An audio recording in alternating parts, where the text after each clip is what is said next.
পোস্টারে দাগি অথচ চলছে ৯০-এর দশকের সিনেমা স্বপ্নের পৃথিবী। এটা দেখার পর আমি তো পুরাই অবাক, আর আপনিও যে অবাক হবেন এটাও আমি নিশ্চিত। কারণ এরকম কয়টি সিনেমা আছে যারা শত শত অ্যাকশন মুভি রেখেও ৯০ দশকের মুভি দেখাতে পারে। এই ২০২৫ সালে এসেও ৯০ দশকের মুভি দেখানো হচ্ছে সিনেমা হলে। তো হ্যালো এভরিওয়ান, সবাই কেমন আছেন? আশা করি ভালো আছেন। আমিও ভালো আছি আলহামদুলিল্লাহ। আবারও একটি ব্লগ নিয়ে হাজির হয়েছি। আমি নাইম হুসাইন আছি আপনাদের সাথে। আমি এখন আছি আমাদের এলাকার সবচেয়ে পুরাতন এবং ভালো একটি মনিকা সিনেমা হলে। তো এখানে ট্রিজারটা তো আপনারা দেখতেই পাচ্ছেন। নায়ক সালমান শাহ এবং শাবনূর অভিনীত ফ্যান্টাস্টিক একটা মুভি স্বপ্নের পৃথিবী।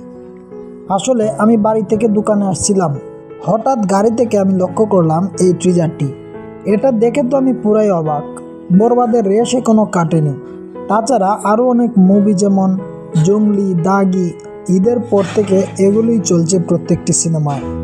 অথচ এখানে এত সব বিগ বাজেটের মুভি রেখেও কেন এই ৯০ দশকের মুভি ট্রিজারটি লাগানো হয়েছে? কেন এই মুভিটা দেখানো হচ্ছে? আসলে রানিং মুভিগুলো যে দেখানো হয়নি তা কিন্তু না। এখানে ঈদের দিন বরবাদ দেখানো হয়েছে, প্রায় সপ্তাহখানেক দেখানোর পর জঙ্গলি, দাগি এগুলোও দেখানো হয়েছে।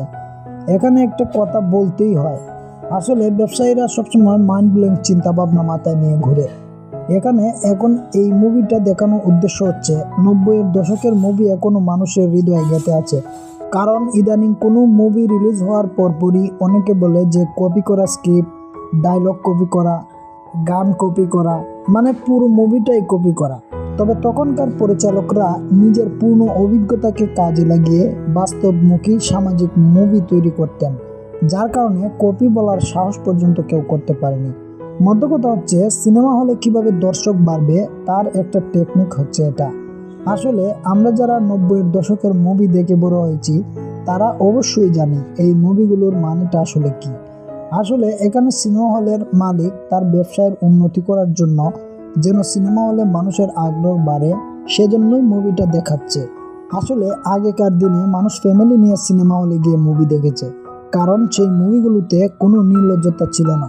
সবাই একসাথে বসে দেখেছে, যা এই সময় মোটেও সম্ভব না, কারণ বর্তমান মুভিগুলোতে নির্লজ্জতাই বেশি। তো যাই হোক, আমার কাছে এটা একটা সুন্দর পদক্ষেপ মনে হয়েছে। আপনার কাছে কেমন মনে হলো তা অবশ্যই জানাবেন। আর যারা যারা এই ৯০ দশকের মুভিটা হলে দেখতে চান অবশ্যই চলে আসবেন আমাদের শায়েস্তাগঞ্জ মনিকা সিনেমা হলে। এখানে সুবর্ণ টিকিটের মূল্য ১০০ টাকা, বিলাসবহুল সিট ১৫০ টাকা। লোকেশনটা বলে দিই, শায়েস্তাগঞ্জ রেলগেটের উত্তরে, হবিগঞ্জ রোড, শায়েস্তাগঞ্জ। সবাই ভালো থাকবেন, সুস্থ থাকবেন। আর ভিডিওটি ভালো লাগলে অবশ্যই লাইক, কমেন্ট, শেয়ার করে দিবেন। ধন্যবাদ।